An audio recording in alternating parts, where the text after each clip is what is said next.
Assalamualaikum. Apa kabar teman-teman semuanya? Semoga selalu dalam keadaan sehat ya. Nah, hari ini aku mau share video lagi nih teman-teman. Setelah beberapa hari aku gak upload video.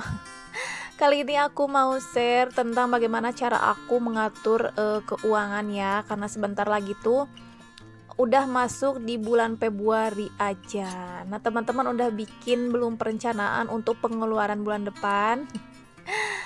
Nah, tapi sebelumnya aku mau review dulu untuk pengeluaran aku di bulan lalu ya, di bulan Januari. Nah, ini aku pendapatan di bulan Januari itu 3,5 juta. Dan ini untuk pengeluaran bulan Januari. Untuk kewajiban tetap ya segini, dan untuk kebutuhan juga alhamdulillah tidak ada yang melenceng atau over budget gitu teman-teman. Tapi untuk budgeting bulan sekarang agak berbeda karena pendapatan aku di bulan sekarang tuh ada penurunannya teman-teman. Jadi pendapatan aku hari ini tuh 3 juta, rata-rata tuh 100.000 per hari. Kenapa bisa gitu? Ya karena memang pendapatan aku tuh gak tetap ya teman-teman. Berbeda dengan mungkin yang pekerja kantoran atau pegawai negeri gitu ya, yang memiliki gaji dengan nominal yang tetap tiap bulannya. Tapi gak apa-apa, alhamdulillah. Aku tetap bersyukur ya, meskipun ada penurunan, tapi masih ada dana yang bisa aku kelola gitu ya. Karena menurut aku berapapun nominal yang kita dapat, bagaimana cukup atau tidaknya itu bagaimana kita mengelolanya ya. Itulah kurang lebih belibet banget. Nah, ini langsung aja ya, setiap pengeluaran aku tuh aku selalu bagi menjadi beberapa poin ya. Bagi teman-teman yang udah ngikutin budgeting aku pasti udah tahu lah ya. Yang pertama itu ada kewajiban. Nah, di poin kewajiban ini aku ada cicilan rumah ya teman-teman, 1,3 juta. Dan ini ada iuran bulanan RT juga. Ini tuh 50.000. Dan teman-teman ya, untuk cicilan rumah itu sebenarnya menurut aku besar ya, hampir dari setengah dari pendapatan aku selama sebulan. Dan itu menjadi prioritas aku di setiap pengeluaran. Jadi bagaimanapun caranya aku tetap menomorsatukan kewajiban aku yang satu itu. Dan yang ketiga adalah iuran sekolah agama. Ini tetap ya masih 20.000 per anak. Dan aku yang usia sekolah tuh ada 2, jadi 40.000. Kemudian iuran tahfiz juga, ini tuh 100.000 tuh untuk 2 anak. Nah, jadi per anaknya tuh 50.000 ya teman-teman. Dan untuk poin selanjutnya ini adalah iuran kas SD. Ini tuh hanya sekolah si AA aja ya. Untuk sekolah si kakak dia gak ada pengeluaran sama sekali, gak pernah dipungut biaya sepeser pun gitu ya. Alhamdulillah, karena sekolahnya tuh berbeda. Maksudnya kakak sama AA ya, beda sekolah gitu. Nah, untuk arisan ini masih tetap 110.000. Dan ini tuh habisnya nanti bulan Maret kalau gak salah. Jadi kayaknya untuk bulan April atau Mei selanjutnya gak tahu ya berapa besaran untuk arisan. Dan ini aku jumlahkan jadi 1.627.000 untuk kewajiban aku setiap bulan. Dan di kewajiban ini tuh gak boleh gak ada ya, mesti ada pokoknya. Jadi bagaimanapun caranya itu aku harus ada ya untuk bayar kewajiban aku. Nah, di poin kedua ini ada kebutuhan. Jadi kebutuhan ini sebenarnya poin yang bisa aku gusar gesel gitu ya dananya. Jadi kalau misalkan aku ada penurunan pendapatan atau misalkan ada kenaikan juga aku gak terlalu dinaik-naikin gitu ya. Jadi di kebutuhan ini bisa aku kendalikan ya untuk pengeluarannya. Yang pertama ini ada beras. Nah, untuk bulan depan aku budgetkan aja untuk beras itu 10 kilo.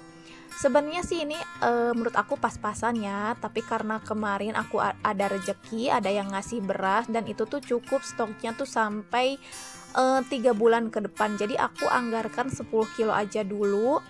Karena biasanya tuh aku kalau misalkan stok aman tuh 15 sampai 20 kiloan ya untuk 1 bulan. Tapi karena aku ada stok beras jadi aku tetap anggarkan, tapi biayanya aku tekan menjadi 10 kilo ya. Kemudian ada gas 2 tabung. Sebulan tuh aku habis 2 tabung ya yang hijau itu. Jadi aku budgetkan 50.000. Kemudian minyak goreng ini alhamdulillah ya teman-teman, sekarang udah mulai agak turun. Kemarin aku dapat minyak goreng 2 liter itu 28.000. Nah, tapi tetap aku budgetkan untuk minyak goreng itu 35.000 ya. Takut nanti misalkan sewaktu-waktu harganya tuh naik lagi. Kemudian untuk listrik ini tetap ya aku 200.000 per bulan. Jadi seminggunya tuh aku habis 50.000 untuk isi token gitu. Kemudian untuk deterjen, nah ini dana deterjen masih sama seperti bulan kemarin. Aku anggarkan 50.000. Sebenarnya sih 30.000 udah cukup ya. Itu tuh udah sama sabun, udah sama pasta gigi, udah sama deterjen, pewangi juga. Cuma aku pengen leluasa aja jadi aku budgetkan 50.000. Nah, untuk poin selanjutnya ini ada pampers ya. Pampers sebenarnya udah jarang teman-teman ya, cuma aku tetap anggarkan karena masih ada beberapa kali gitu ya aku harus beli. Nah, kemudian di poin selanjutnya tuh ada jajan anak. Ini jajan anak karena aku juga ada penurunan di pendapatan aku, jadi jajan anak juga aku tekan. Sebenarnya sih kemarin aku budgetkan 500.000 ya, itu masih ada sisa hampir 100 ribuan lebih, jadi tetap aman ya kalau misalkan aku anggarkan untuk jajan anak di bulan sekarang tuh 400.000. Kemudian belanja sayur ini juga aku budgetkan 400.000 selama sebulan gitu ya.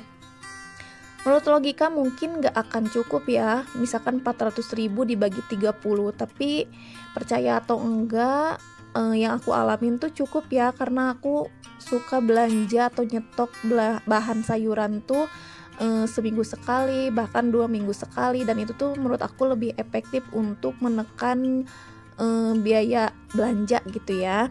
Nah, bagi teman-teman mungkin nanti untuk video selanjutnya bisa ditonton ya tentang bagaimana cara aku untuk food prep, bagaimana cara aku menghemat uang belanja juga ya.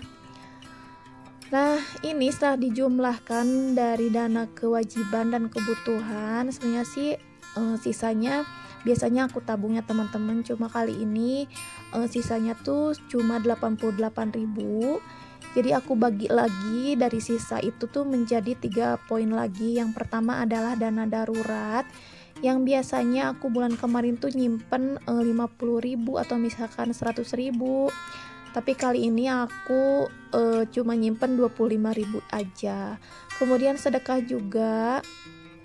Sebenarnya agak enak ya kalau misalkan harus menekan dana sedekah, tapi ya mau gimana lagi ya teman-teman, daripada enggak sama sekali terus mau ngasih yang gede juga gak ada kayaknya. Jadi aku benar-benar bagi-bagi semuanya tuh supaya terpenuhi gitu ya. Nah, ini untuk sisanya untuk nabung ada 38.000. Alhamdulillah masih ada sisa ya walaupun sedikit. Nah, jadi gini ya teman-teman, cara aku bagaimana mengatur pendapatan. Dan bagi teman-teman yang mungkin bertanya gitu ya, untuk dana kuota, pulsa, dan transport itu gimana? Alhamdulillah karena suami juga mungkin dia tahu ya gak ada dana lagi yang bisa aku tekan. Akhirnya dia memutuskan untuk menghandle dana kuota, kemudian transport juga gitu ya. Jadi benar-benar murni 100.000 per hari yang dia kasih ke aku itu udah gak mikirin lagi biaya transport dan kuota gitu ya. Nah, untuk dana me time kayak gitu sebenarnya sih kalau menurutin keinginan pasti selalu ada ya, tapi kita yang lihat lagi ke keadaan finansial kita ya, sebisa mungkin kita mencari me time itu yang benar-benar low budget gitu ya, kalau misalkan benar-benar dananya tuh gak ada. Nah teman-teman, jadi intinya berapapun nominal yang kita peroleh, berapapun pendapatan yang kita dapat, intinya kita harus tetap bersyukur karena sejatinya yang memberi kecukupan pada setiap kehidupan kita itu hanya Allah Subhanahu wa Ta'ala ya. Karena kita tuh gak pernah tahu dari arah mana rezeki itu akan datang. Dan yang kedua adalah tetap konsisten dengan apa yang telah kita rencanakan, tetap disiplin agar kita tuh benar-benar meraih apa yang kita rencanakan, apa yang kita cita-citakan gitu ya teman-teman.